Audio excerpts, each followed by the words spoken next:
Show da manhã, show da manhã, show da manhã, show da manhã, na Jovem Pan. Olá, Marcos Vinícius. Olá, Siri. Bom dia, Regina Bittar. Bom dia, audiência ultraplanetária dos ativistas da felicidade. Começando agora mais uma edição da sua primeiríssima rádio revista Show da Manhã.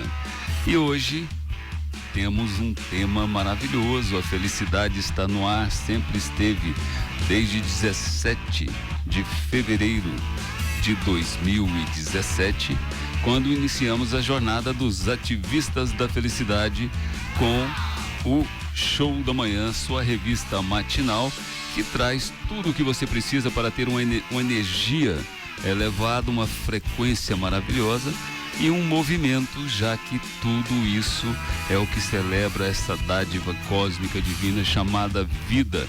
E hoje nós estamos aqui com um convidado muito especial, Pedro Salomão, Pedrinho para os mais íntimos, que é um ativista, um empreendedor, um escritor, um palestrante que comunga toda a essência, o DNA desse programa. Mas antes, vamos dar bom dia para nossa audiência maravilhosa, que faz com que o Show da Manhã seja referência e preferência, a Jovem Pan, líder em audiência. E eu sempre começo pela minha queridíssima região Centro-Sul, essa região maravilhosa que faz com que Goiás seja o Brasil que dá certo, é a região do agro, dos negócios, dos serviços, da inovação e tecnologia, da educação com a Faculdade Integra e do turismo quântico e termal, com pilares em Rio Quente e Caldas Novas. Muito bom dia, Alessandra, Sérgio e Mayra, porque agora estamos conectando com a Jovem Pan Centro-Sul 105.7. Bom dia a todos conectados, bom dia a todos que celebram essa arte de viver, porque a vida é um show e viver é uma arte. E dando bom dia para todos vocês, eu dou bom dia para toda a nossa audiência maravilhosa, quem está conectado no YouTube, no Facebook e no Twitter, e dando bom dia para a região Centro-Sul. Eu viro a página e vou para a região metropolitana de Goiânia. Jovem Pan Goiânia 106.7, 17 anos, não, 20 anos, conectadíssima com você. É isso mesmo, 20 anos de entretenimento, o melhor jornalismo do Brasil, o Pânico, que é um clássico, Pingo nos Is, que se tornou o programa mais ouvido e visto do país, e a sua primeiríssima rádio revista. Então, bom dia a todos os ativistas da felicidade, bom dia a todos nossos ouvintes e nossa audiência planetária.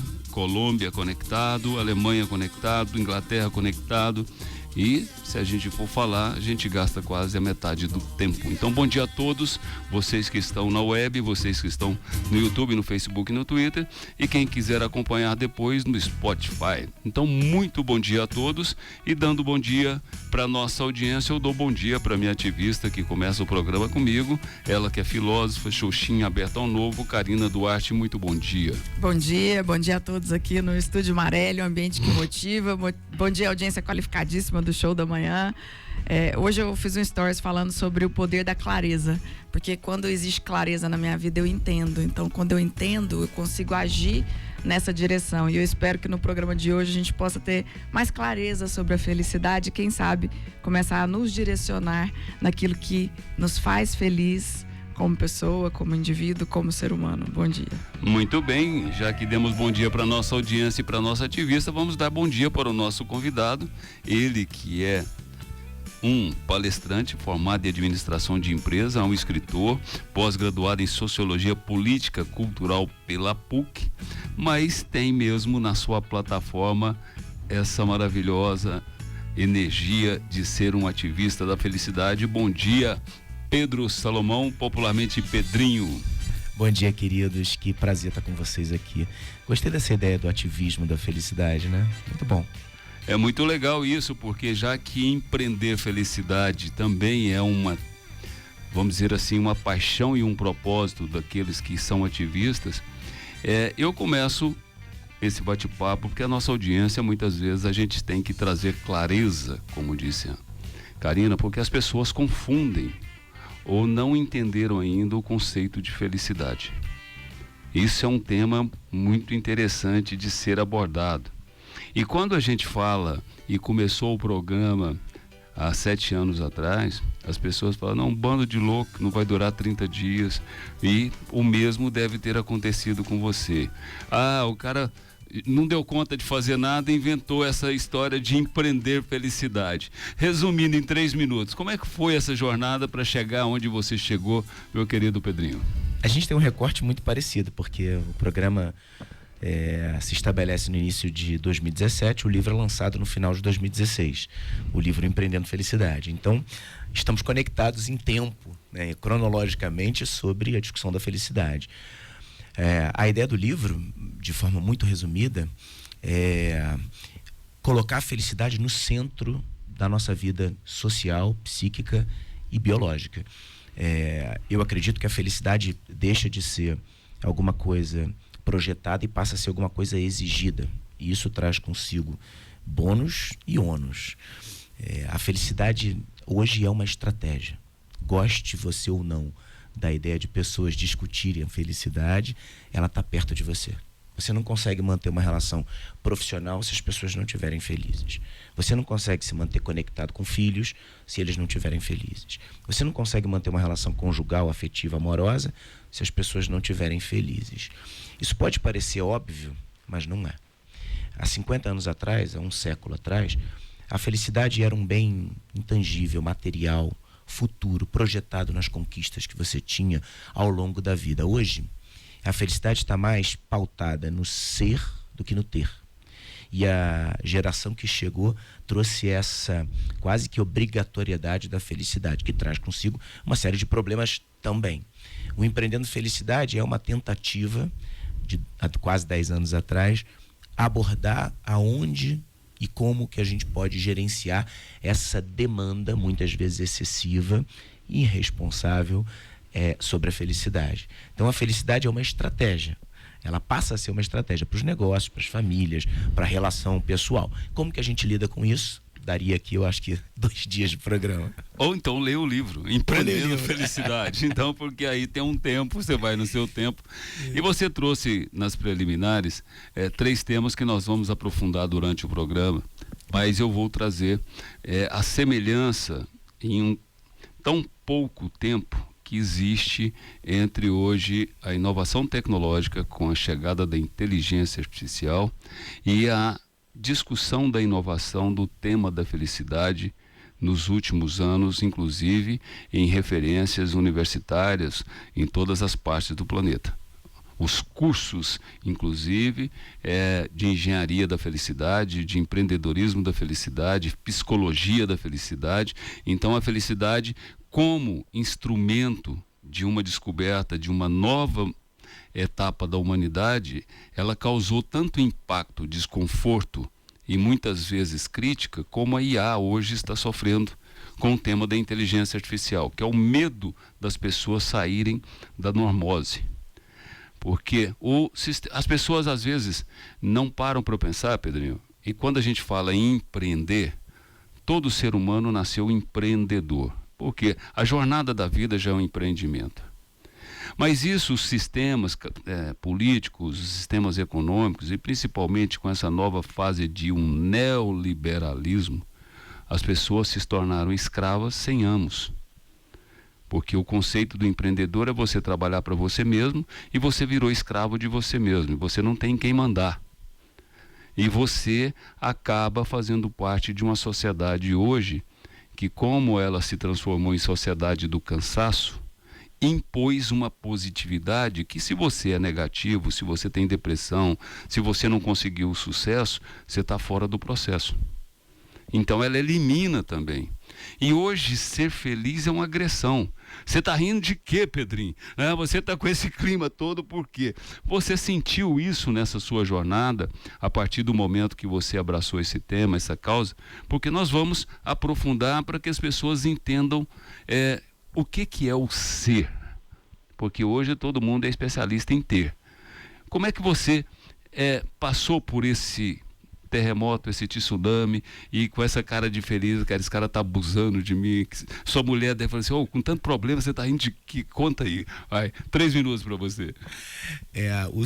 Byung-Chul Han foi muito feliz na escrita do Sociedade do Cansaço, porque a forma dele sintetizar a transformação de um mundo do controle, de uma sociedade do controle, para uma sociedade do desempenho, ela é bem didática no entendimento dessa mudança social. A gente tinha alguém controlando a gente passa, a maioria, muitas pessoas, a não terem mais esse controle, né? E você passa a ser o seu próprio controlador, você se autoflagela, né, para desempenhar em todas as áreas, porque não basta você estar bem profissionalmente, você precisa ser um cidadão incrível, você precisa ser um esposo, uma esposa incrível, um pai incrível, enfim, você precisa ter um monte de virtude e contá-las, o que é pior, né? Para mim a virtude, ela deve ser sempre silenciosa, né? Então, como a felicidade pode ser também silenciosa. Duas questões que eu acho que podem exemplificar um pouco mais a ideia da felicidade. A primeira é que eu acredito que a felicidade é sua. O que eu quero dizer com isso, né? A felicidade é individual. O que é felicidade para a Karina, muito provavelmente, não é felicidade para mim. Ou se difere do conceito de felicidade. De novo, pode parecer óbvio, mas não é. Há 50 anos atrás, a felicidade minha e da Karina muito provavelmente seria a mesma. Ou a felicidade dos nossos avós seria mais ou menos a mesma.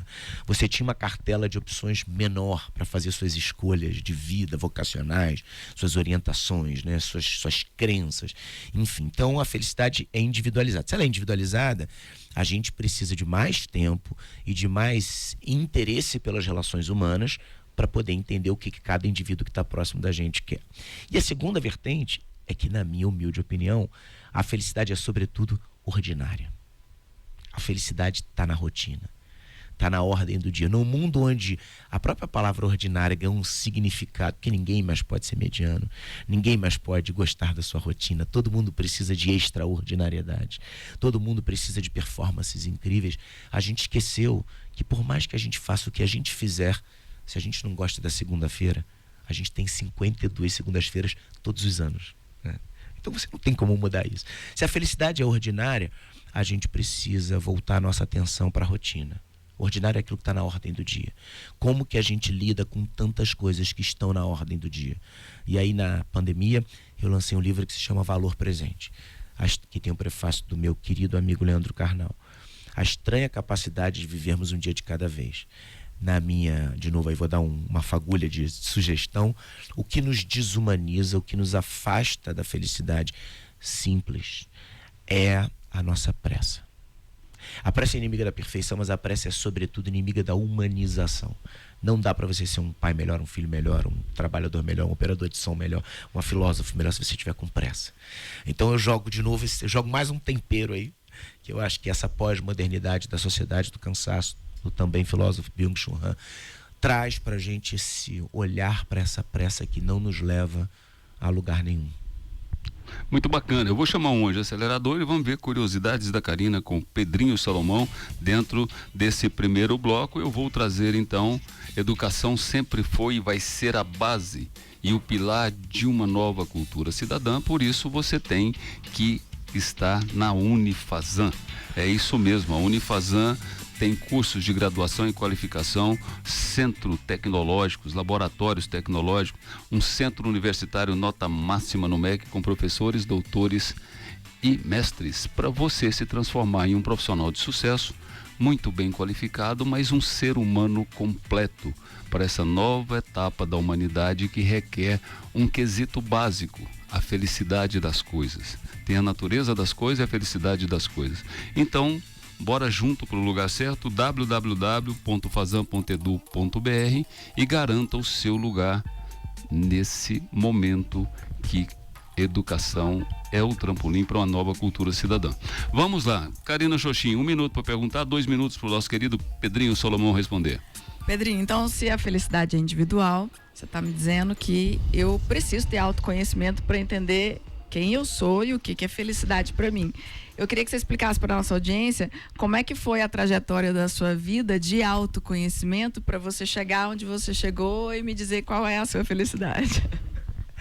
Que pergunta boa, né, Karina? Eu acho que esse trajeto não termina.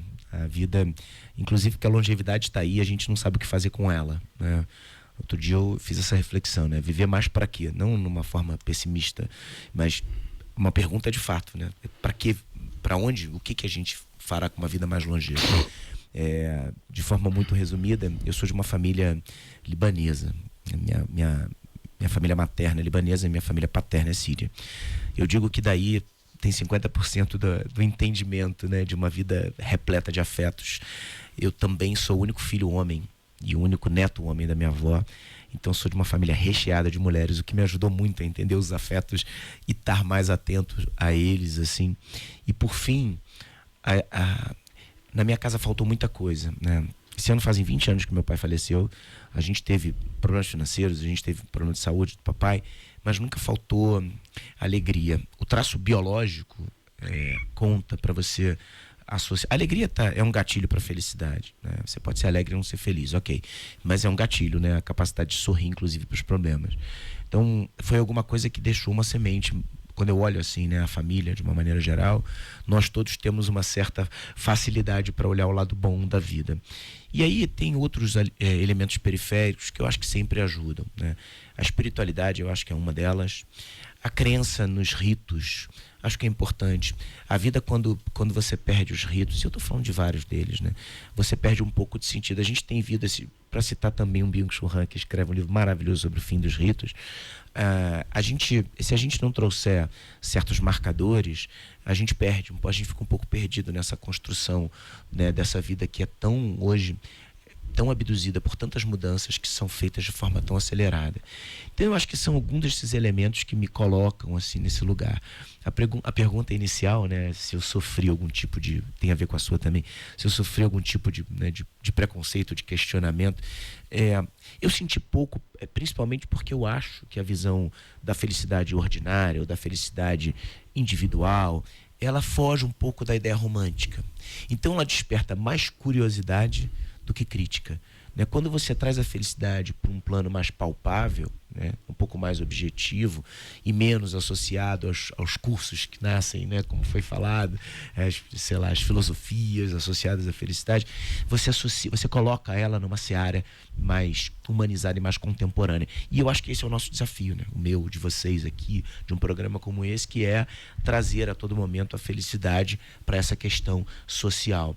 Eu gosto muito de uma abordagem de um grande médico que já nos deixou e que foi um grande pensador, que é o Flávio de Kovács. Ele, num dos livros dele, ele fala que o grande erro da humanidade é separar sempre o nosso comportamento humano, ora na questão bio, ora na questão psico e ora na questão social. E ele fala, nós somos biopsicossociais quase que na mesma proporcionalidade. Então tem coisas que a gente traz da nossa genética, tem muita coisa que é o que a gente pensa e acredita, e tem uma parte que é o que a sociedade faz com a gente. Então acho que se a gente estiver atento a esses três campos, a gente consegue ir tirando um pouco do peso dessa discussão da felicidade. É muito legal esse tema e eu fico muito feliz da gente poder ter assim a experiência do Pedrinho aqui no nosso programa, para a nossa audiência, porque nós não somos vozes solitárias nesse processo de querer fazer uma compreensão dessa nova etapa da humanidade. E eu vou fazer agora esse finalzinho desse primeiro bloco, provocações, e no segundo bloco nós vamos falar um pouco, inclusive, da sua agenda aqui, né? E da sua agenda de negócios, porque você conseguiu colocar dentro das empresas a necessidade de, pelo menos, dialogar sobre a possibilidade da felicidade. Mas antes eu vou trazer um anjo acelerador, porque o Pedrinho aqui é uma referência disso. Conteúdo é o seu maior patrimônio. Então, autoconhecimento com conteúdo é tudo. E você, tendo conteúdo, você tem que estar no mundo das plataformas. É só você acessar a gasc.tv e você experimentar, trazendo oportunidades, experiências e referências exclusivas para seus clientes e seguidores, e você vai começar a monetizar exponencialmente em todos os canais. O novo é agora, o novo é hoje, o novo é gasc.tv.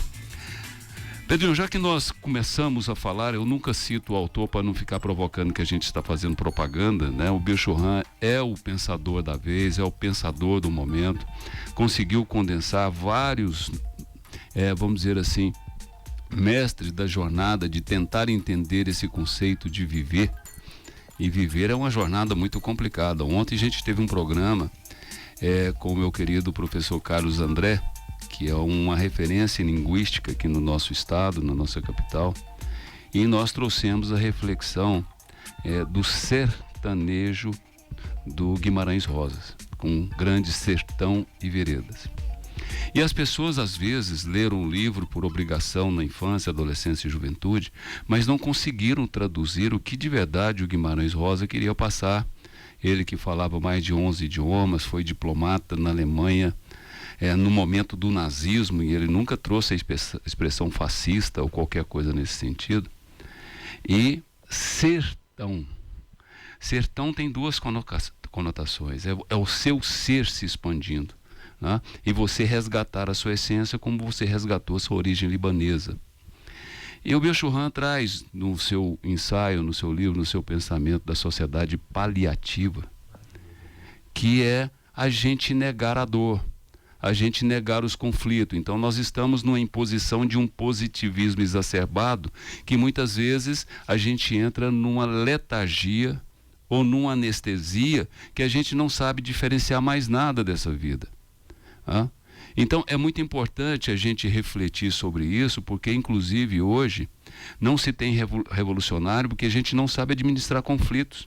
Nós queremos ser uma sociedade de iguais, e como sociedade de iguais nós somos preconceituosos com aquilo que faz a diferença. Então o Pedrinho Salomão faz uma diferença, porque enquanto todo mundo quer mostrar uma planilha de Excel, de desempenho, de metas, a gente fala de empreender felicidade. Enquanto todo mundo está falando de morte, porque é uma igualdade hoje falar de morte, de problemas políticos, polarização política nesse país, um contra os outros, nós estamos trazendo o ativismo da felicidade. E ativismo da felicidade é igual treinamento para subir uma montanha. Ninguém sobe uma montanha do dia para o outro. Você tem que ser um ativista daquilo que você propõe a ser para você conseguir chegar no seu objetivo. Nessa jornada do Pedrinho, de ter uma infância de conflitos ou a juventude faltando ou de carências, mas ao mesmo tempo a gente entender que a riqueza do ser é muito maior quando a gente entende esse ser tão e veredas que a gente tem que passar pela jornada da vida. Como é que foi isso para você? A sua síntese, Ana, é maravilhosa, né? A Sociedade Paliativa é um grande livro, a dor no mundo hoje e como que ela está tentando ser extirpada, extinta. Essa é uma das ambivalências humanas. A sociedade dos iguais, que você tão bem falou, ela faz com que a gente não permita, inclusive, entender que nessa ambivalência humana, a ira está aí. É normal a gente sentir raiva, né? Ficar pé da vida, e isso faz parte, inclusive, da própria felicidade. O grande problema é quando a gente coloca em contraponto ao amor, não o ódio, mas quando a gente não entende que o contraponto do amor é a indiferença. E a gente está sendo indiferente ao outro. Se alguém vota diferente de mim, se alguém torce para um time diferente do meu, se alguém tem uma crença diferente da minha, eu aperto o botão do unfollow, deixo de seguir essa pessoa e me desconecto com ela e procuro alguém que reforça as minhas ideias. Ortega y Gasset, um outro grande pensador espanhol, ele escreve um livro em que ele diferencia ideias e crenças. É um super livro, porque as crenças são aquelas coisas que a gente não está disponível para modificar, que a gente enraize, que a gente estacione. As ideias são aquelas coisas mais fluidas que aparecem para a gente. A felicidade ainda é, na minha opinião, uma ideia para muita gente. Ela não se transformou numa crença. Então eu bebo dessa fonte, me utilizo dessa ideia. Se ela faz sentido num determinado momento, eu uso e abuso. Mas se num determinado momento eu preciso performar, cobrar, brigar, né, quem sabe até assediar alguém moralmente, eu tiro a felicidade desse campo. E aí eu vou lá, né, e flagelo. Tem uma visão espetacular de Aristóteles, que ele diz que a melhor forma da gente impactar alguém deveria ser como a abelha faz com a flor. Ela vai lá na flor, tira o que a flor tem de melhor sem danificá-la. E aí eu paro para pensar que quando a gente quer mudar alguém, a gente tira todas as pétalas, né? A gente corta o caule, a gente sacode, a gente acha que tem que ser do nosso jeito, e a gente perde muitas oportunidades de construir pontes, efetivamente, que podem levar a gente para esse lugar. No campo das organizações, né, entendendo a provocação, no campo das organizações, a felicidade, ela entrou como um tempero, como alguma coisa para se contar. né, para dizer que a gente está fazendo. E, no fundo, lidar com a felicidade no campo corporativo é voltar para a ideia da ambivalência humana. Para ambos os lados. Tanto funcionários entender que seus líderes têm problemas e que não necessariamente porque ele fala alguma coisa que você não gosta, isso quer dizer que ele quer te atacar ou que ele merece ser cancelado, né? Você usou um termo muito bom, que é essa incapacidade que a gente tem de lidar com o diferente, né? Não lembro a termologia, mas a gente está fugindo desse lugar. A gente está vivendo numa sociedade do embate e a gente está fugindo do debate. A gente quer ganhar a qualquer custo, né? E não importa com quem você está. Isso está acontecendo entre pais e filhos. Pais que querem cancelar seus, né, filhos que querem cancelar seus próprios pais. Se a gente não conversar, eu dediquei um livro que se chama Líderes com Y e com Z para tentar colocar a ideia do exercício. O subtítulo do livro é O Exercício da Liderança para Conectar Gerações. Porque, como você disse, se a gente deixar de fazer o exercício, né, da montanha ou da liderança, dessa liderança humanizada, a gente perde totalmente a capacidade de fazê-lo. Então, eu acredito que a gente ainda está no momento de construir essa possível discussão mais efetiva, mais transformadora com relação à felicidade. O bom é que a gente está vendo isso não só aqui no programa, mas a gente vê isso tanto que eu faço muitas palestras para falar sobre isso nas organizações. Vou fazer hoje para falar sobre isso para líderes, né, para lideranças. Mas eu acho que a transformação, ela não vai ser... a gente não vai conseguir fazê-la com a velocidade que o ser humano hoje deseja, né, das coisas. A felicidade ainda é uma novidade sociológica para essa convivência humana. Como é uma novidade, ela ainda está sofrendo a transformação. Muito bem, eu vou acelerar aqui porque eu tenho que chamar os anjos aceleradores, mas eu vou dar 30 segundos para a Karina fazer uma percepção do primeiro bloco, já que o tema é muito irmão gêmeo dos ativismos da felicidade dentro do Show da Manhã. 30 segundos para você, Karina. Fecha o bloco. Não, é a importância da clareza. O tanto que ele já falou, já clarificou muitas coisas para mim. E a importância da gente estar com foco em nós mesmos. E hoje a gente está muito com foco no externo. E a gente acredita que a felicidade está no externo. Então, o começo de tudo somos nós. É muito legal isso. Vou dar uma dica para vocês dois e para toda a audiência. Apesar de vocês serem muito jovens, o ano de 67 no Brasil foi um ano que poderia ter sido inaugurado o ativismo da felicidade. Tem um documentário que é A Noite de 67. É o Festival da Record de Música Popular Brasileira, onde os 5 finalistas são grandes ícones da composição. E foi quando tudo começou. Então, a música ganhadora de 67, que foi Ponteio, que foi um desafio para a musicalidade brasileira. Em segundo lugar ficou o Gilberto Gil, que desmontou e começou toda a era do tropicalismo naquele momento. O rei da brincadeira é José, o rei da confusão é João. E o Chico Buarque trouxe também uma grande colaboração, ficando em terceiro lugar. Mas é memorável de como essa sociedade hoje que é competitiva, porque eu tenho que ser primeiro, então eu posso aniquilar o outro para não ser o primeiro, e ele pode ficar em qualquer lugar. Como eles consagravam só o momento de estar juntos, propondo uma transformação. Então vale a pena conferir e trazer para a agenda. Então a audiência é muito emocionante, e aí você fala assim: agora eu entendi a essência da minha jornada. Então vamos para um break dos Anjos Acelerador. Então eu vou trazer a ADEME. Você sabe o que é a ADEME? A Associação das Empresas do Mercado Imobiliário de Goiânia. E o mercado imobiliário goiano é referência nacional. É isso mesmo, muita inovação, muito empreendedorismo, e é um mercado que emprega e participa ativamente do PIB goiano. E Goiás hoje é o Brasil que dá certo. Mas se você vai investir para morar, para trabalhar ou para monetizar, procure um empreendimento que é referência nacional, mas que tem um selo ADEME, Associação das Empresas do Mercado Imobiliário, porque a ADEME complice, a ADEME qualifica e a ADEME garante o seu investimento. Vamos para um pam e a gente já volta com Pedro Salomão, Pedrinho da Felicidade, no Show da Manhã.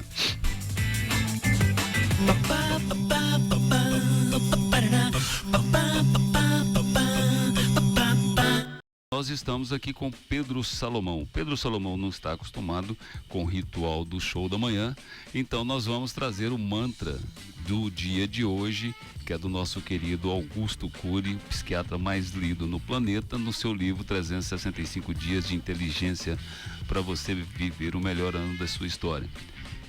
E já que você falou das dificuldades da sua infância, e é uma coisa que as pessoas não aprenderam ainda, porque nós não temos uma educação direcionada para isso, a ausência do dinheiro nos torna pobres. Mas o mau uso dele nos torna miseráveis. E é onde nós vamos entrar nesse segundo bloco, porque o Cury fala que numa sociedade consumista que nos transforma em compradores em potencial, que não importamos com o futuro emocional das crianças e dos jovens, controlar ou educar os gastos é vital.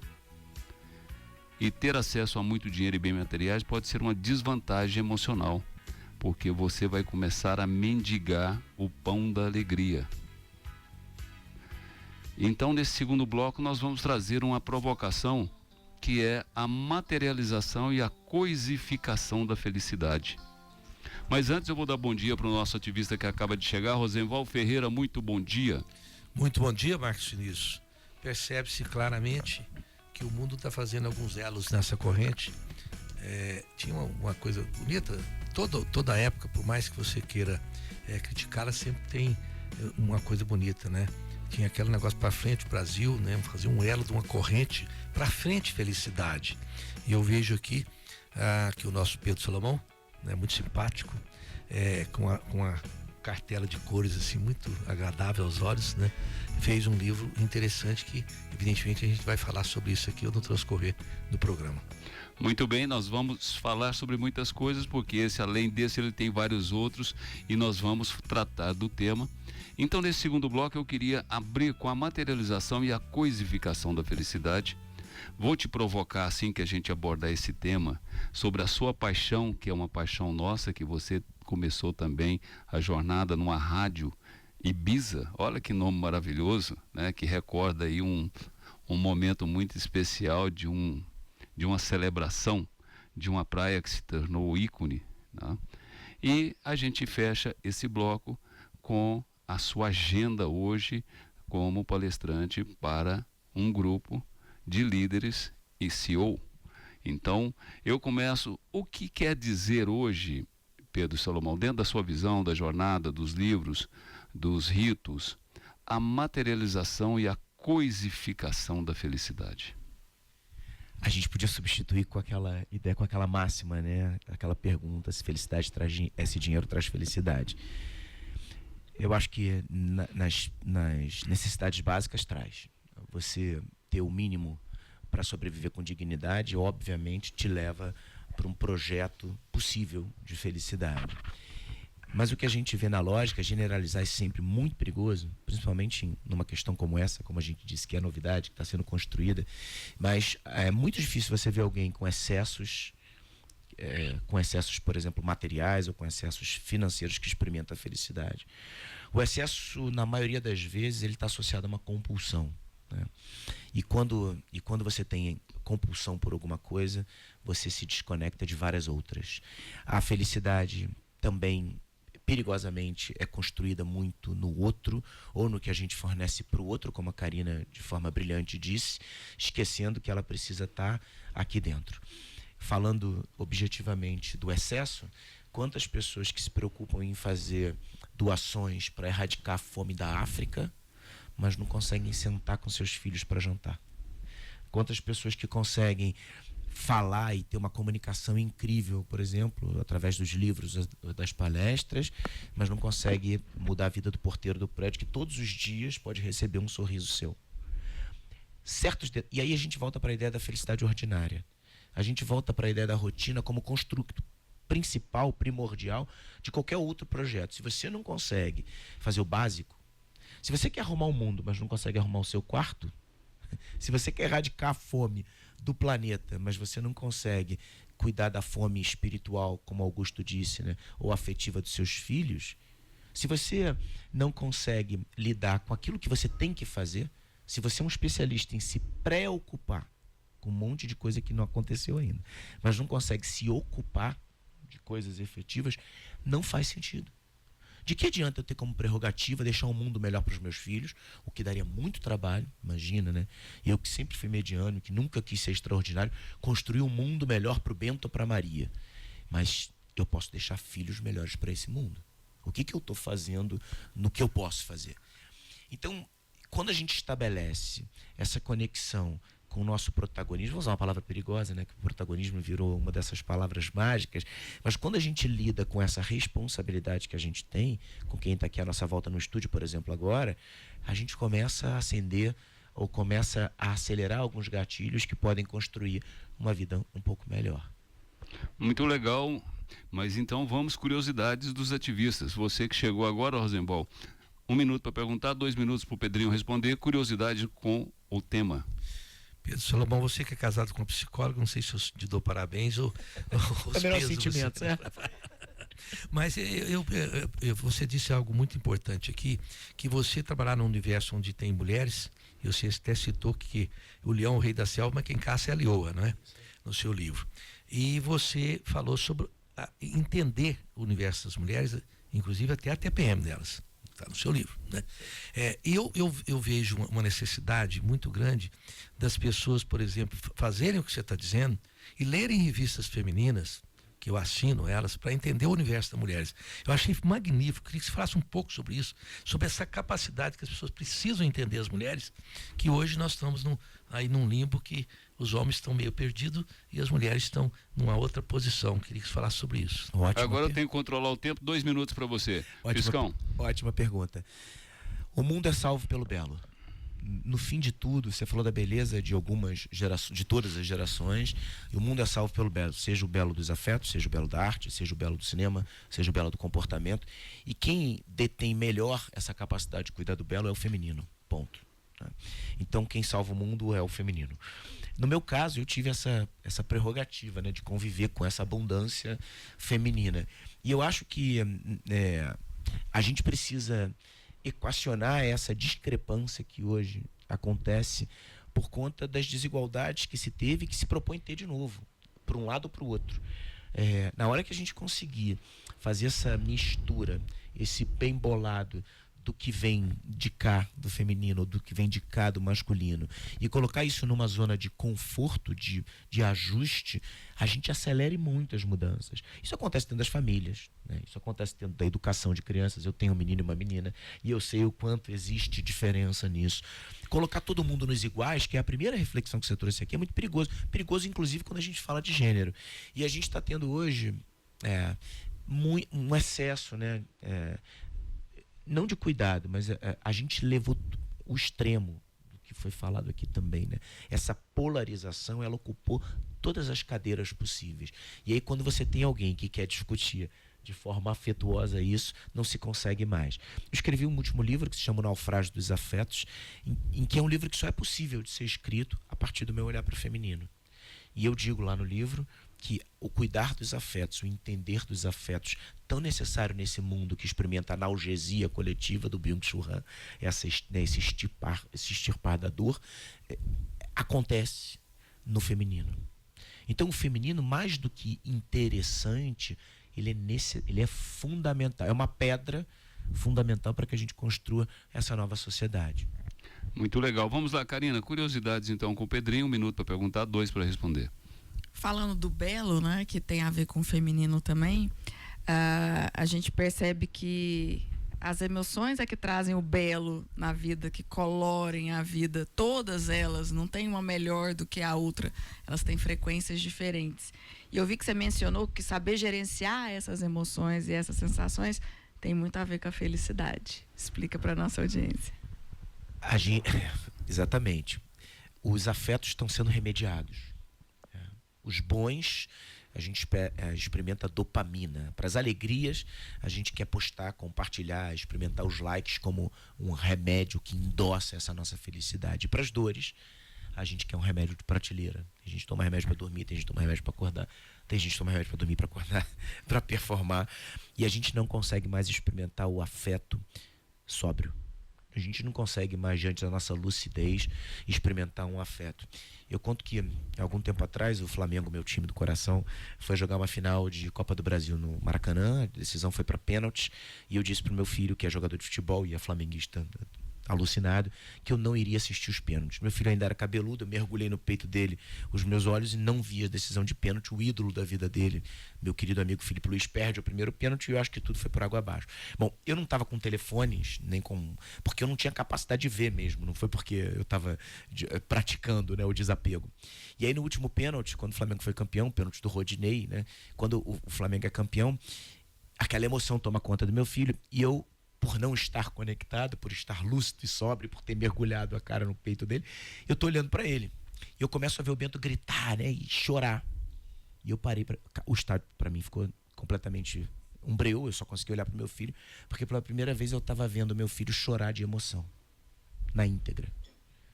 E aquele afeto possível de ser sentido na sua essência mais, né, mais primária, transformou minha vida. Pela primeira vez eu estava vendo meu filho chorar de emoção. Já vi chorar de tristeza, de dor, mas de emoção eu nunca tinha visto. Ou seja, quando a gente se permite experimentar os afetos, né, de cara limpa, né, na sua essência, a vida é transformada. É muito legal isso, porque o ativismo da felicidade e o tema da felicidade, ele é mais ou menos como o amor. Ele foi distorcido de todas as formas e eu acredito também que amor é um ativismo, não é uma coisa concreta. E por isso a gente falou da coisificação e a materialização da felicidade. Porque ele é um sentimento e não uma posse. Então o seu sentimento de emoção, de afeto, que se transforma em felicidade olhando para o seu filho, porque a posse não era sua. Você estava contemplando uma manifestação que é o que a gente deixou de fazer com essa sociedade polarizada e dos iguais. É uma coisa muito incoerente o que nós estamos vivendo, por isso a depressão, a loucura e a ansiedade, porque a gente quer todos iguais e ao mesmo tempo a gente quer ter uma posse sobre esse processo. E você trouxe essa coisa dos filhos, e quem tem mais de um filho sabe, não tem nenhum filho igual ao outro.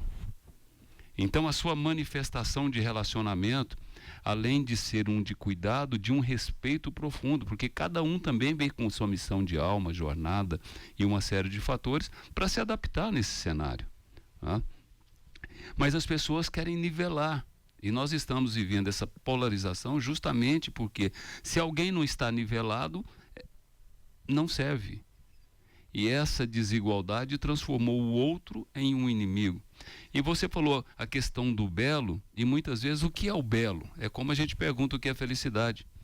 E o Byung-Chul Han traz também nessa sociedade paliativa que a arte, que era a grande expressão da dor para provocar, para poder fazer você repensar as coisas, se tornou igual porque ela se tornou mercadoria e não mais uma expressão para que pudesse ser um elemento de transformação. É por isso que eu tive essa mesma emoção ontem vendo A Noite 67 e eu chorei copiosamente, sozinho e solitário, a hora que eu vi a primeira aparição dos Mutantes e como o Gil deu a oportunidade para eles aparecerem nesse festival de 67. Ninguém sabia o que era Mutantes e ninguém tinha colocado uma guitarra na música popular brasileira.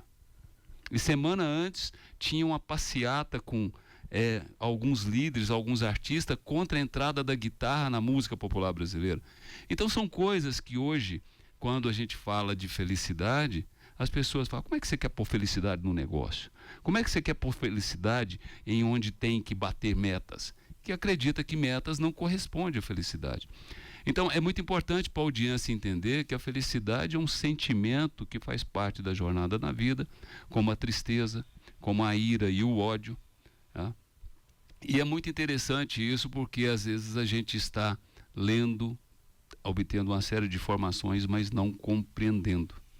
Então, antes da gente passar para a sua palestra de hoje, né, eu vou trazer um anjo acelerador e gostaria que você falasse sobre a sua experiência com a Rádio Ibiza, que é onde tudo começou na sua jornada.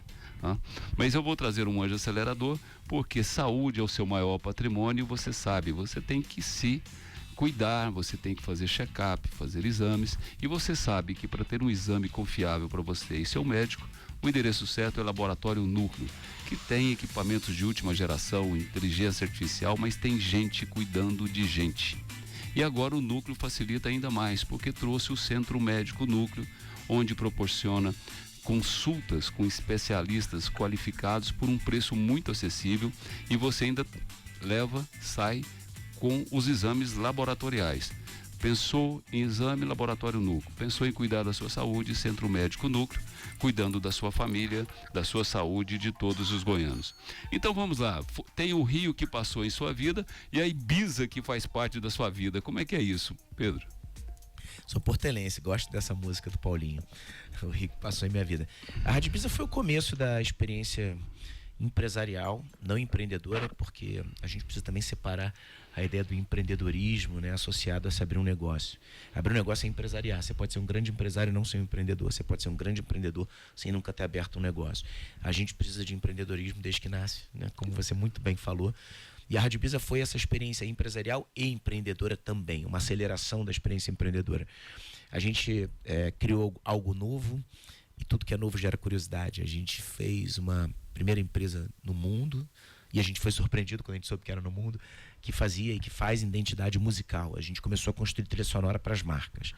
E a gente faz hoje as grandes marcas do varejo de moda, os shopping centers, enfim, os grandes restaurantes. Estamos espalhados pelo Brasil, ainda funcionando.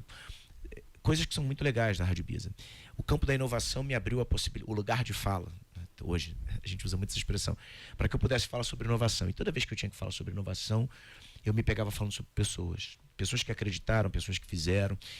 Então, a própria inovação, a ideia de construção, né, de um mundo em evolução, que para os niilistas não fazem sentido, mas para nós otimistas faz sentido, né? O mundo vai melhorando, ela vem através das pessoas. Então colocar isso na inteligência artificial, colocar isso na tecnologia, na ciência, não deixa de ser uma forma muito simplória de construir alguma coisa maior. Então a minha percepção falando sobre inovação era de que as pessoas eram as grandes inovadoras. E o segundo ponto que a Rádio Ibiza me trouxe foi a possibilidade de experimentar dentro de uma empresa, majoritariamente com jovens, né, isso há quase 20 anos atrás, a gestão individualizada. Nada do que a gente fez ali, que se transformou no meu livro sobre liderança, que se transformou em matéria para falar sobre uma nova possibilidade de gerenciar a felicidade das organizações, foi tirada de ciência. Nada dali foi tirado de experiências pregressas, nada dali foi tirado de Harvard ou de grandes faculdades do Ivy League ou de pensadores estrangeiros. Foi tudo fruto da contemplação. E aí o próprio Jung, que você citou várias vezes, escreve um livro que se chama Vita Contemplativa. Na contemplação, a gente pode construir muitas pontes. E foi o que a gente fez na Rádio Ibiza e a gente faz até hoje. A própria ideia da Rádio Ibiza não ser mais gerida diretamente por mim, e sim pelos líderes que ali ocupam seus espaços. Hoje nós já fomos 50, hoje somos quase 20. Essa autogestão, ela funciona maravilhosamente bem. Por quê? Porque eu quero me acomodar? Não, é porque eu sou perecível. Alguém que teve a ideia 20 anos atrás, talvez não esteja mais tão capaz de construir os próximos 20 anos. Então, quando você sabe o seu lugar, autoconhecimento, como a Karina falou tão bem aqui, quando você consegue se colocar bem, as coisas tendem a caminhar melhor, se ajeitar melhor, se encaixar melhor, né? O fluxo do rio vai acontecendo. Então a Rádio Ibiza é esse orgulho, não deixa de ser esse orgulho, mas é sobretudo também esse palco, foi esse palco de experiência, né? Eu gostaria de, antes da gente passar para o tema da sua palestra de hoje, porque no terceiro bloco nós vamos te fazer provocações de toda a natureza. Adoro. É uma percepção do Rosenval e da Karina sobre essa frase e essa prática que você acaba de trazer, é que a gente é perecível. E muitas vezes a gente não está preparado, por mais que a gente inovou lá atrás, para provocar uma transformação a partir de agora. Percepção, 1 minuto para você, Karina. Perecível, talvez a gente tenha que botar mais na prática, que eu trago o xoxim, que é se abrir para o novo e esvaziar a xícara. Então a nossa xícara está muito cheia e aí a gente não se abre a novas oportunidades, novos conhecimentos, como esse que você está trazendo hoje, para a gente se reconstruir todo dia. E eu acho que é esse que é o trabalho, esvaziar a xícara para o novo sempre entrar e a gente poder aproveitar o melhor dele. Rosenval, para você, 1 minuto. É muito interessante que na prática, por exemplo, ele faz isso. No livro ele diz que proíbe o pessoal dele fazer hora extra. Não é verdade? Que no Japão agora eles descobriram que estão proibindo o pessoal de fazer hora extra porque o japonês é perecível, ele precisa aproveitar a vida. né? Então são coisas práticas que as pessoas podem fazer para tornar isso viável na vida real, não é? Então acho muito interessante que você tem a teoria, mas faz isso na prática, né? Então tá, já que é na prática, você tem uma agenda hoje maravilhosa, onde você vai falar para alguns líderes ou pretensos CEO, um CEO, e aí eu vou fazer uma abordagem sobre o ponto de vista do Antônio Maciel Neto, que foi um excelente CEO de várias empresas, como Ford, Hyundai e outras, Renault.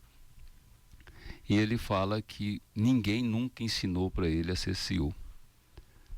E aí ele resolveu, agora ao invés de se aposentar, criar uma academia de CEO. E ele fala de 5 pontos muito interessantes, que ele fala o seguinte: tem aqueles que trazem resultados, porque CEO é um gerador de resultados. E tem aqueles que são excelentes em explicação. Eles se explicam tanto que você até se convence que ele é importante para a empresa, mas resultado eles não trazem. Então, dentro desse tema de hoje, a felicidade, ou seja, empreendendo felicidade, a pauta da sua palestra, o que você pode dar de antecipação para a gente poder compreender esse processo? Majoritariamente, o que eu vou tentar construir lá como raciocínio é onde que a felicidade entra no mundo corporativo. O que ela causa, quais são as dores e os amores de se falar de felicidade no mundo dos negócios. E é muito legal essa ideia. O Antônio Maciel foi um grande transformador da indústria automobilística, e a academia de liderança de CEOs que ele faz é uma tentativa de materializar algumas coisas. O CEO, na minha visão mais rasa, menos profunda, mais superficial, é alguém que tem alguém que faz tudo tecnicamente melhor do que ele. Porque se ele é CEO, ele tem um diretor financeiro que é melhor do que ele, tem um diretor de marketing, um diretor de RH, um diretor de operações, um diretor de produção. O que sobra para ele? Cuidar de pessoas. A principal preocupação de alguém que ocupa esse cargo tem que ser as pessoas, para que tudo continue a acontecer da melhor maneira possível. E eu acho que isso vale também para as famílias, né? Isso vale para a política, isso vale para a sociedade civil, às vezes desorganizada, mas que a gente espera que seja organizada. Quem ocupa cargos de liderança não pode acreditar que a liderança se dá através do cargo, da patente, do título, do diploma, do crachá, da indumentária. Até porque se você precisa de algum desses elementos para liderar, você é tudo menos um líder. A liderança pode e deve também, muitas vezes, ser silenciosa. E a gente confunde a ideia de uma boa narrativa, de uma boa retórica, com um bom exercício de liderança. 95% dos líderes que estão fazendo o país funcionar enquanto a gente está aqui gravando o nosso programa, estão fazendo a sua liderança de forma silenciosa. E a gente muitas vezes não percebe. Então é trazer um pouco esse lugar, esse holofote, para a necessidade da gente cuidar de pessoas, no sentido mais amplo, na ambivalência do que representa cuidar de pessoas, e também fazer as coisas acontecerem, né? É menos ditar, é menos falar, é menos comunicar, é menos postar, e é mais realizar, né? Mais mão na massa. Muito legal, a gente vai para um break dos Anjos Aceleradores e vamos ver o que espera nas provocações do terceiro bloco. Eu vou fechar esse bloco trazendo que você tem que descobrir o seu novo jeito real de viver. E é fácil, é só você acessar www.condomínioquintadasararas.com.br e descobrir que o condomínio Quinta das Araras traz o seu novo jeito real de viver, que é se reconectar com a natureza, com o todo. São 100 mil metros quadrados de natureza pura, 50 mil metros quadrados de uma infraestrutura de entretenimento, de lazer, esporte, contemplação, 2 lagos, e tudo isso com a comodidade da cidade, porque está a apenas 19 minutos do Shopping Flamboyant. Últimas unidades, fenômeno de vendas, só tem as joias da coroa, então acesse e acelere. www.condomínio Quinta das Araras e descubra o seu novo jeito real de viver. Um empreendimento do Grupo Real com participação do Grupo Pressoto. Para aqueles mais acelerados, tem até heliponto para você chegar com o seu helicóptero.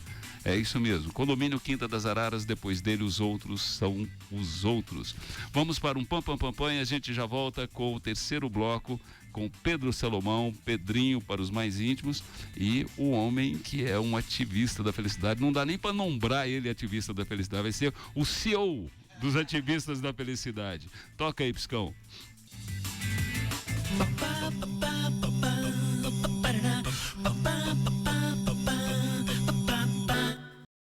Rádio Revista, hoje estamos com Pedro Salomão, empreendendo a felicidade, formando líderes e trazendo uma clareza, como diz a Karina, sobre ser ativista da felicidade e sobre a felicidade.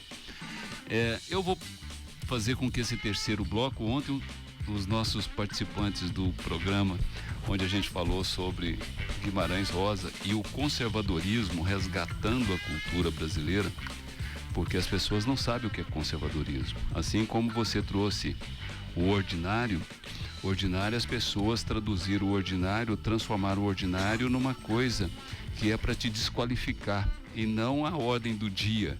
Tá? Fulano é ordinário, fulano é ordinária, como se aquilo fosse um pejorativo muito grande. Então, e nessa coisa da felicidade, eu sempre brinco o seguinte, Pedrinho, nós falamos que é um sentimento e não uma posse, mas ao mesmo tempo nós não podemos ser escravos da felicidade. Porque as pessoas, se não estão com a felicidade, então acham que elas não existem. E aí essa felicidade deixa de ser uma coisa sentida para ser uma coisa torturada, angustiante. E eu brinco muito, por exemplo, que quando eu vejo uma referência como você, com 4 livros publicados, eu sempre trago como meu mentor, eu tenho uma mentoria que eu não abro mão, que é os ensinamentos, a vida e a filosofia do arquétipo Jesus.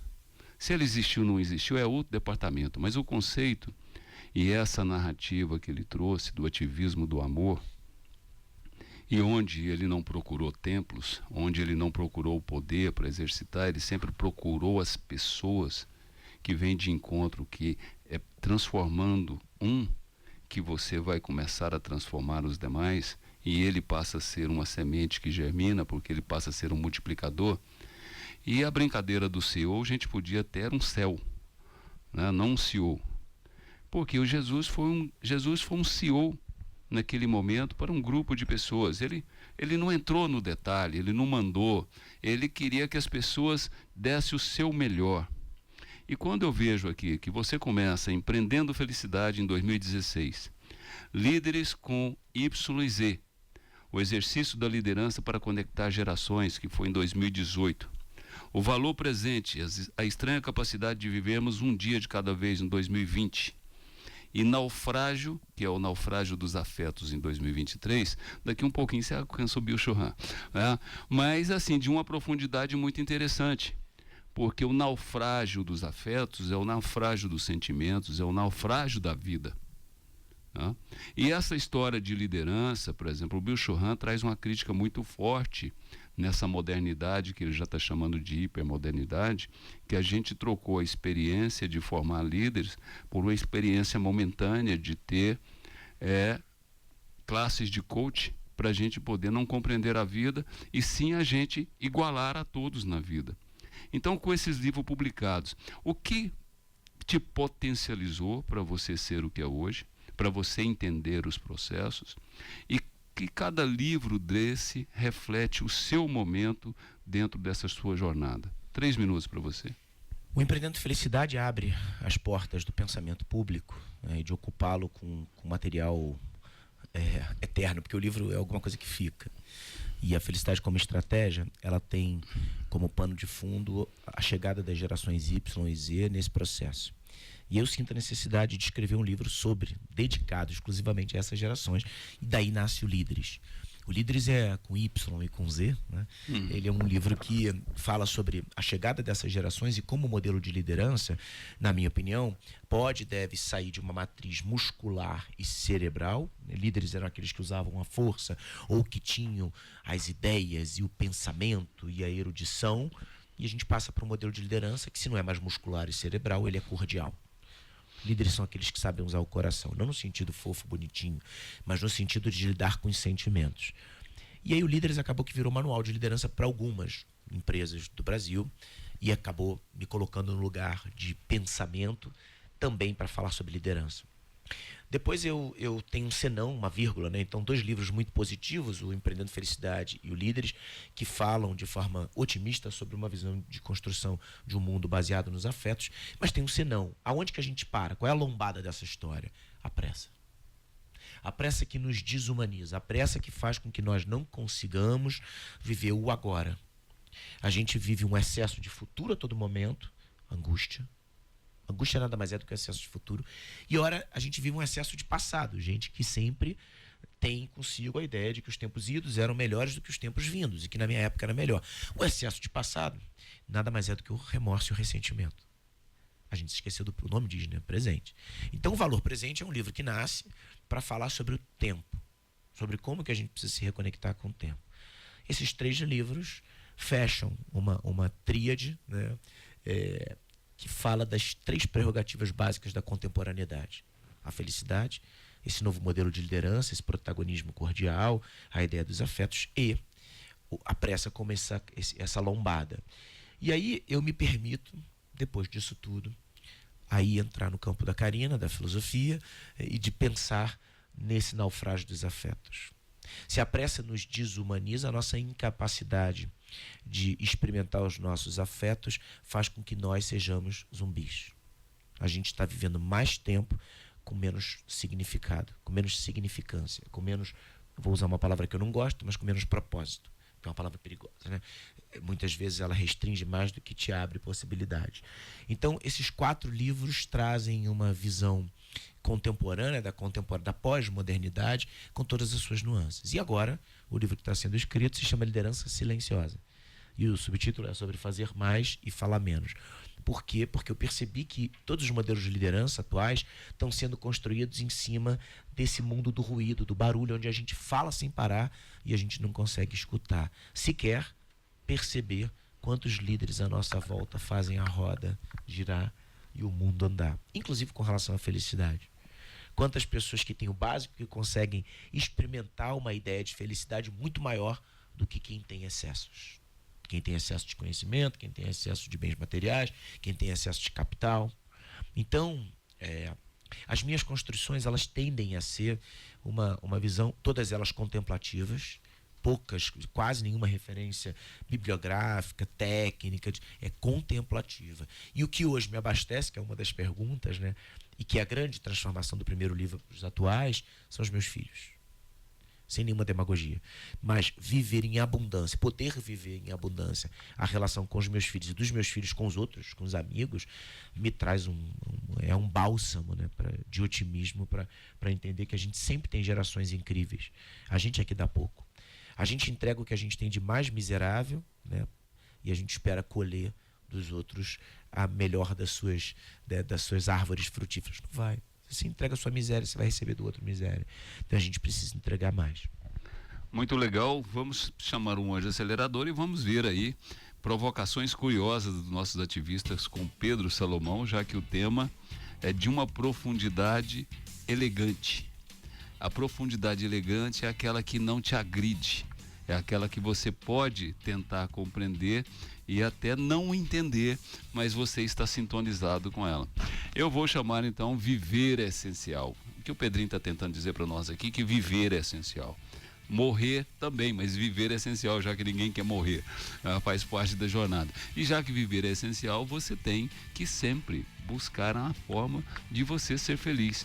É isso que a GPL Incorporadora acredita, por isso sempre desenha projetos para o seu jeito de viver essencial.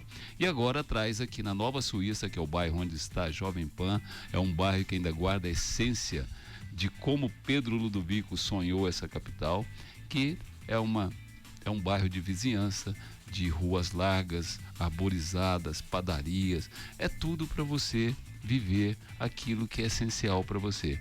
Então, viaje nesse maravilhoso mundo da qualidade de vida com o novo empreendimento que é Trip World Home. Sucesso total de vendas, últimas unidades. E se você quer saber mais, @GPL Incorporadora, porque viver é essencial. Vamos lá, começa com você, Rosenval. 1 minuto para perguntar e provocar, 2 minutos para o Pedrinho responder. Pedro, você encerra o seu livro dizendo que definitivamente a fé remove montanhas, não é? Eu até tenho a impressão que você adota a filosofia espírita, não a religião, tá? Mas eu pergunto para você acha que a religiosidade, não a religião, é imprescindível para alcançar uma felicidade mais plena? E arremato, como você filósofo, pergunta, o ateu pode alcançar a felicidade de forma qualificada também? As provocações são ótimas, dariam novos programas, né? Acho que a gente precisa da fé e acho que a gente precisa da doutrina. O grande problema é quando a gente acredita que a nossa doutrina é a única capaz de resolver os problemas da humanidade. Aí a gente cai na ideia da polarização e do excesso, né? Que é sempre ruim. Mas eu acho que é uma doutrina que traz significado. A busca do ser humano é por significado. A gente começa a construir o mundo como a gente vê, a gente começa a experimentar a modernidade antes da pós-modernidade, quando a gente traz significado para a vida da gente. Quando a gente sai, né, de caçadores, coletores, e a gente começa a sedimentar nos nossos terrenos, e a gente começa a viver uma vida um pouco mais contemplativa com os outros, a gente quer significado. A gente quer que alguma coisa diga por que chove, por que a gente morre, por que a finitude existe. E eu acho que as religiões conseguem fazer isso muito bem. A doutrina espírita que você citou, que é linda, né, e riquíssima, é onde eu discordo dela na ideia da reencarnação. Por quê? Porque eu acho que ela traz uma possibilidade de você deixar... Claro que isso não é uma crítica, pelo contrário, né? Mas é onde eu sempre me questiono. Traz a possibilidade de você vir a fazer depois. Não, mas olha só, você não evoluiu agora, você vai evoluir depois. E eu acho que a gente precisa assumir esse protagonismo imediato de fazer no aqui e no agora. Experimentar até a ideia de um reino eterno, de uma vida eterna, né, para frente, porque você está fazendo aqui, você vai continuar isso lá na frente. Mas eu acho que a beleza das religiões dá significado à vida. Mas acredito que um ateu não praticante, né, aquele que não acredita porque não vê significado, e é muito fácil, né, não ver significado, acreditar, por exemplo, na contingência, na ideia da biologia, de que essa vida é finita, pode trazer, inclusive, até uma vantagem competitiva para a felicidade, né? Se não existe um propósito, um ser superior que está cuidando de nós, o protagonismo está em você, cuida você. Se essa vida é finita e não tem sentido, dê sentido para ela aqui e agora. Então, eu acho que dá para ser ateu também e encontrar significado, sim. Vamos lá, Karina, 1 minuto para você. Pedrinho, você falou do encantamento pelo ordinário, que está ligado à felicidade. Confúcio fala muito dos rituais. Eu conversei isso com você. A importância de ritualizar a vida para a gente sair dessa pressa automática, esse modo zumbi. Eu tô sempre no almoço com meu filho, eu ponho a mesa, eu ponho um prato saudável numa taça bonita e ligo uma música clássica e vou ter esse nível de almoço com ele. Então você imagina o nível de pensamentos, o nível de emoções e a troca que eu tenho nesse momento. Ordinário, é um almoço como qualquer um, mas não é. Eu queria que você desse dicas práticas para a nossa audiência de como trazer, como se encantar com o ordinário. Lindo isso. Se encantar com o ordinário, primeiro faz parte do entendimento da clareza, né, que a Karina falou lá no começo do programa, e que eu acho que volta a todos os nossos temas aqui, a clareza de que a vida acontece na rotina. Não adianta. Você pode projetar o grande final de semana, ele pode realmente ser um grande final de semana, e ele pode te alimentar a projetar outros, mas depois desse final de semana, você volta para a vida ordinária. E a principal dica, e é uma dica pessoal, mas que eu acho que faz sentido, é que a melhor forma de você desacelerar e se conectar com essa agenda, esse dia, né, essa vida, é acordar antes do mundo. Isso tem um poder transformador absurdamente forte. Acorde antes do sol, se possível. Se você puder acordar antes, né, de todo mundo estar conectado. Eu, por exemplo, acordo às 5 da manhã todos os dias. Isso me faz um bem. Tem dia que não dá, mas na grande maioria dos dias dá. Hoje, por exemplo, eu vi o nascer do sol, mandei para o meu filho, né? Ele estava indo para a escola, eu acordei, vi o nascer do sol no horizonte do hotel que eu tô, que é uma planície muito grande, e lá atrás o sol nascendo. Então, você se permitir esses rituais, como, por exemplo, sentar na mesa, se você tem uma mesa para sentar, e se você pode sentar, usar disso como marcos regulatórios da sua existência. Se eu estou nessa mesa nesse momento é porque eu existo aqui. Se eu estou acordando antes do sol, eu posso contemplar, eu posso fazer uma oração, uma meditação, posso fazer um pensamento. Então, a minha dica é essa. E uma dica que vem, acho que é atrelada a essa, é que não dá para você desejar e almejar nada se você não se cuidar. Se você não tiver um cuidado básico com a sua saúde, que pode ser a alimentação do prato saudável, pode ser o exercício físico, pode ser uma boa leitura, muito provavelmente você não vai ter condições fisiológicas de experimentar o bem-estar.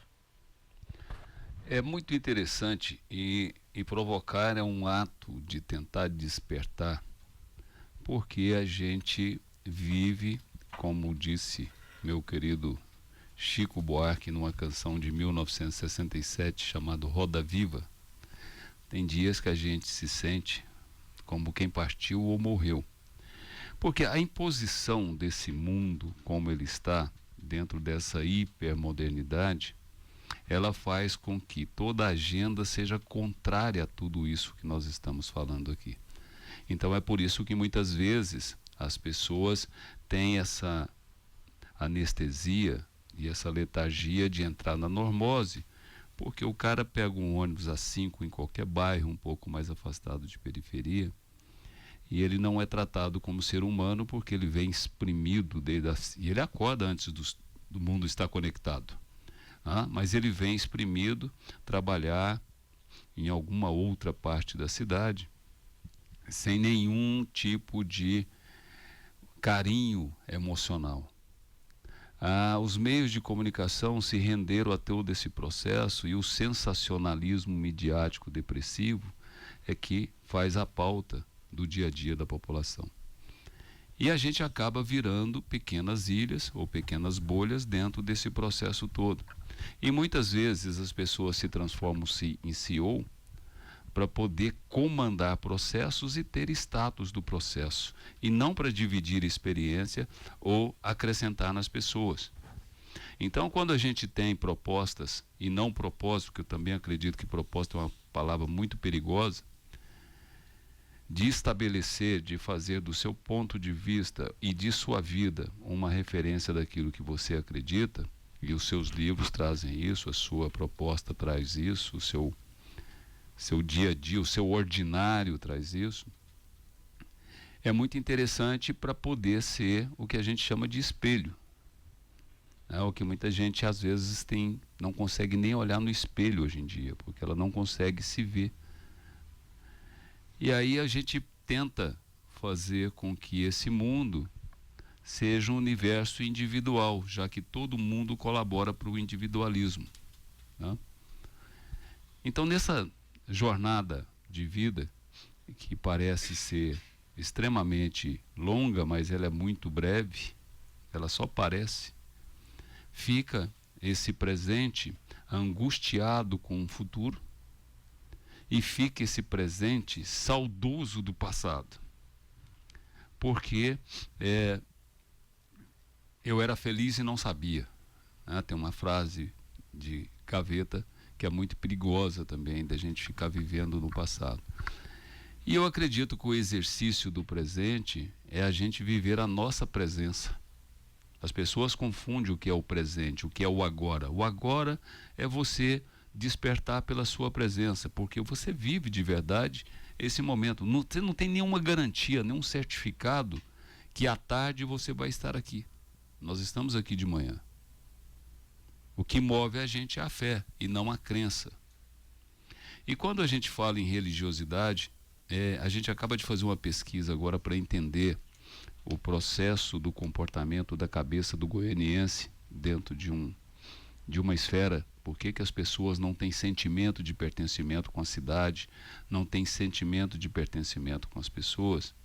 A gente percebe hoje que o impede, que o elemento chave nas religiosidades que tem aí 1/3 de evangélicos e 1/3 de católicos, são 10% que não tem religião.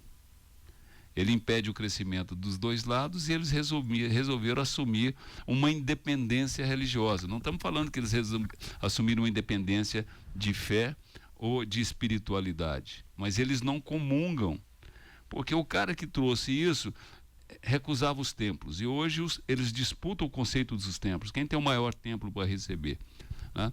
E muitas vezes você está num processo, Pedro, que aí eu gostaria de uma reflexão sua, que tudo está desenhado, e principalmente agora que nós temos um sistema mais cruel do que foi o capitalismo e o comunismo nessa polarização, que é o tecnofeudalismo, onde nós estamos escravos de 7 big techs, que o PIB hoje anual é de 8,28 trilhões de dólares, maior que o PIB de qualquer outro país, com exceção de China e Estados Unidos, e que comanda uma série de escravos que todo mundo fica desse jeito aí, ó.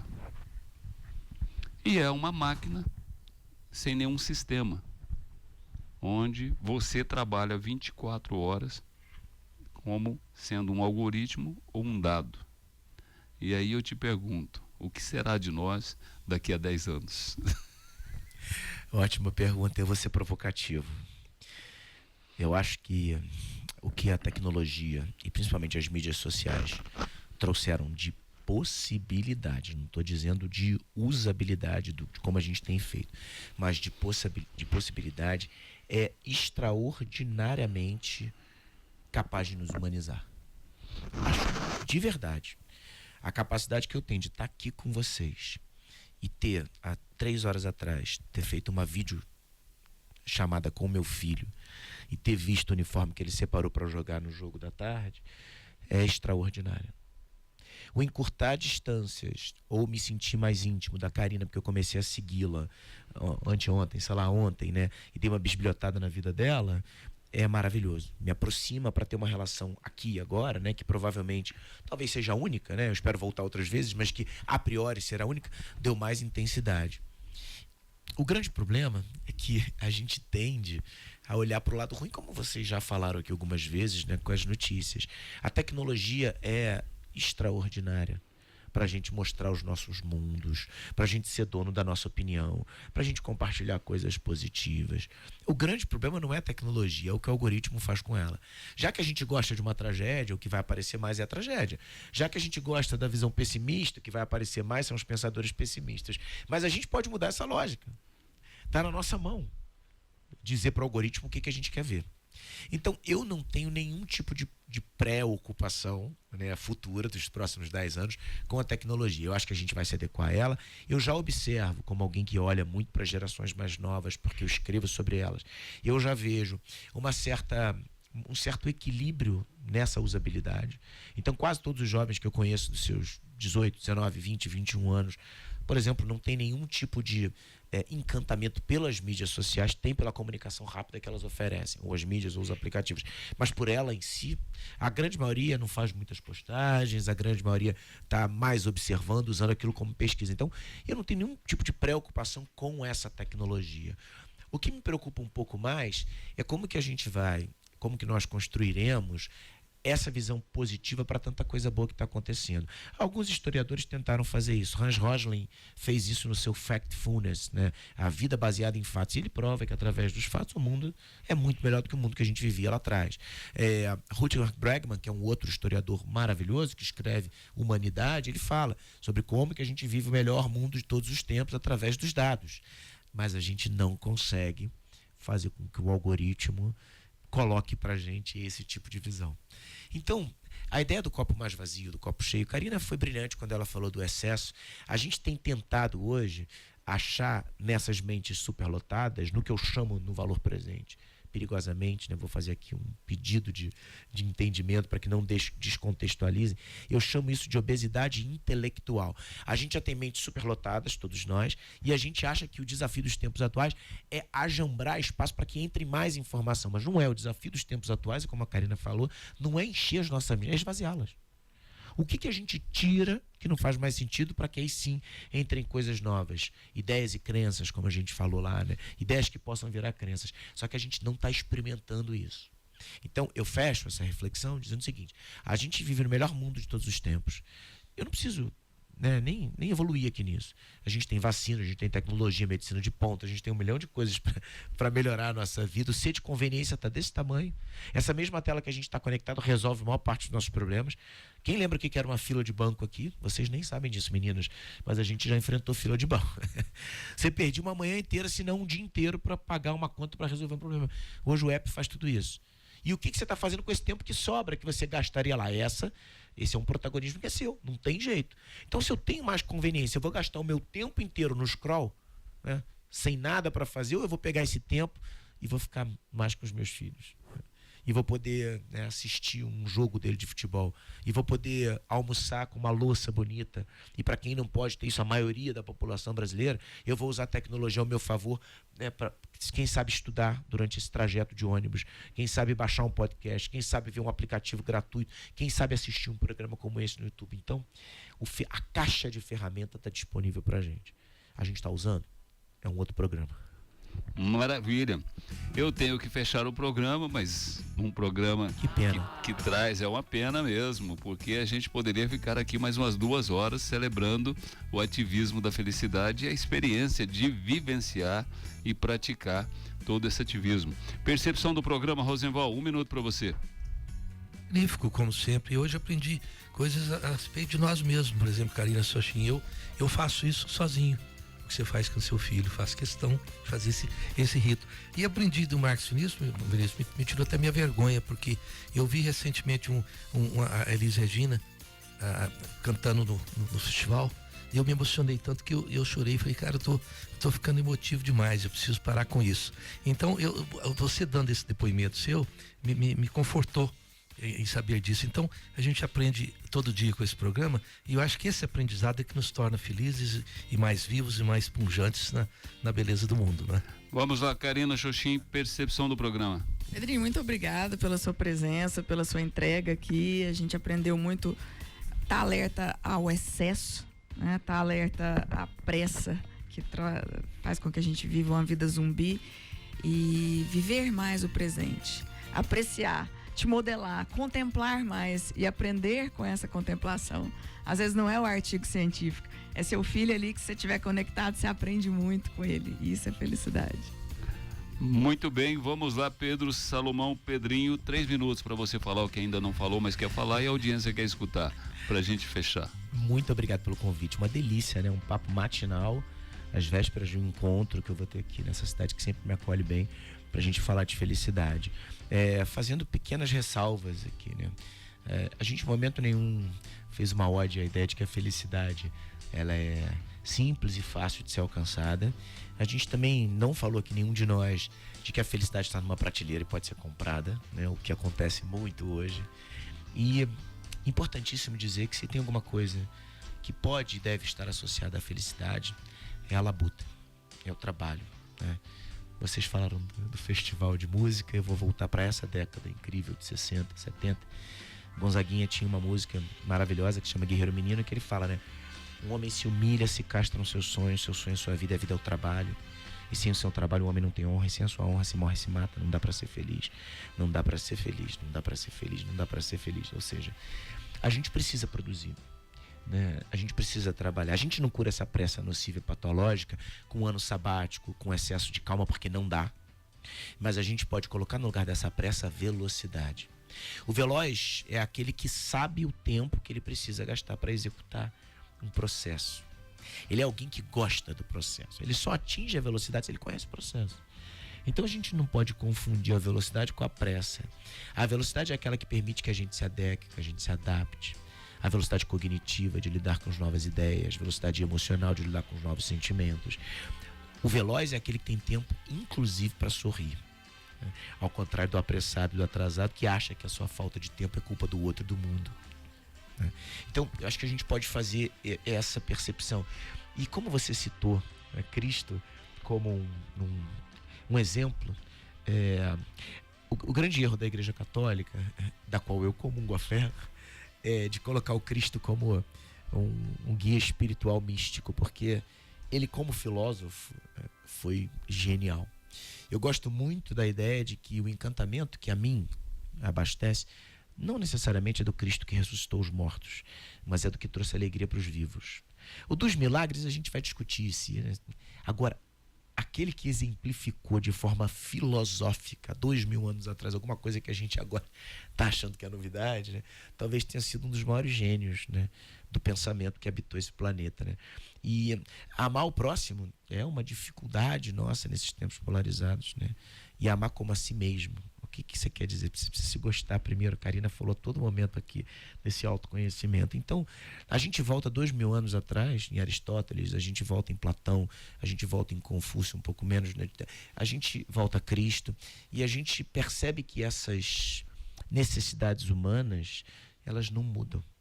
O olhar que a gente deve ter sobre a vida não muda, ou seja, a gente tem tanto tempo para evoluir e a gente não consegue aproveitar esse tempo, porque a gente passa a aproveitar, que essa geração não seja uma geração, como diria Luiz Felipe Pondé, que daqui a 500 anos vai ser lembrada como uma geração de ressentidos e não de pessoas que mudaram o mundo, né? Que ficaram reclamando tanto, inclusive o direito de serem felizes, né?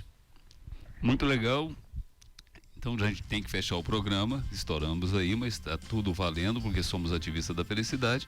E para ilustrar o que acaba de dizer Pedro Salomão, um dos caras mais eficientes da economia, do mundo financeiro, e ele sorria, até o seu sorriso não era assim colgate, mas era um sorriso de alma, que é o nosso querido anapolino goiano Henrique Meirelles. Quando perguntava qual era a razão do seu sucesso, ele falava que era andar devagar porque ele tinha pressa, porque ele não tinha tempo para refazer coisas. Então ele tinha a velocidade de fazer aquilo que de verdade deveria ser feito. Então essa é a jornada da vida, tá? Então a velocidade é a velocidade do seu tempo, desde que você saiba ocupar e não preocupar-se com ele.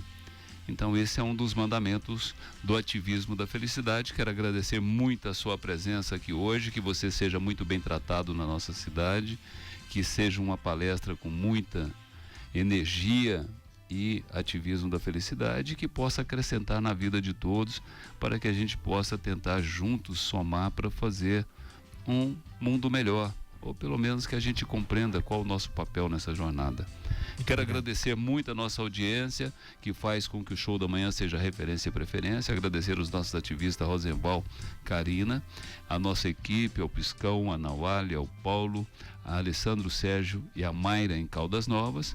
E dizer que amanhã tem mais, mas eu fecho e encerro sempre com o mantra do Anjo Acelerador, que fecha o programa, que é a Líder Design Feito para Viver, que fala sempre que quando você junta o seu melhor com o melhor do outro, é sucesso garantido. E é isso que a gente fez hoje aqui para nossa audiência. E a Líder lembra que a casa não é só o lugar onde você mora. É onde você faz a sua festa no coração, é o seu aconchego. É onde você é verdadeiramente aquilo que você é. E é por isso que nessa jornada de quase 80 anos, a Líder traz soluções personalizadas para a sua casa ficar do seu jeito. Tudo com design com alma brasileira. Líder Design Feito para Viver, uma loja que você tem que conhecer, você vai se surpreender com o showroom, e a loja parece uma casa cor. Soluções para todos os seus ambientes. É do Grupo Via Condote, que é especialista em qualidade de vida. Um beijo no coração de todos. Diga, Karina. Faltam os contatos do Pedrinho. Contatos do Pedrinho, para quem quiser, vamos lá. @Pedrinho Salomão, vocês me acham nas mídias, e a gente sempre responde nas mídias todas as perguntas. Então, muito bem, propostas. Muito obrigado, foi uma Pedrinho alegria. Salomão. Então, um beijo no coração de todos e até amanhã com mais Show da Manhã.